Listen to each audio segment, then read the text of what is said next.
ఆపత్కాలమందు యెహోవా నీకు ఉత్తరమిచ్చిన గాక, యాకోబు దేవుని నామము నిన్ను ఉద్ధరించును గాక.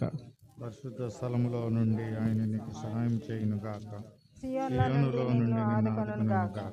ఆయన నీ నైవేద్యాన్ని జ్ఞాపకం చేసుకొను గాక, నీ దహన బలులు అంగీకరించును గాక. నీ కోరిక సిద్ధింపచేసి నీ ఆలోచన యావత్తును సఫలపరచును గాక. యెహోవా నీ రక్షణను బట్టి మేము జయోత్సాహం చేయుచున్నాము, మా దేవుని నామమును బట్టి మా ధ్వజిస్తున్నాము. నీ ప్రార్థనలన్నీ యెహోవా సఫలపరచును గాక. యెహోవా తన అభిషిక్తుని రక్షించినని నాకు ఇప్పుడు తెలియను. రక్షణానందమైన తన దక్షిణహస్త బలమును చూపును. తన పరిశుద్ధ కొందరు రథముల బట్టి కొందరు గుర్రముల బట్టి అతిశయపడదురు, మనమైతే మన దేవుడైన యెహోవా నామమును బట్టి అతిశయపడదుము. వారు కృంగి నేల మీద పడి ఉన్నారు, మనము లేచి చక్కగా నిలుచుచున్నాము.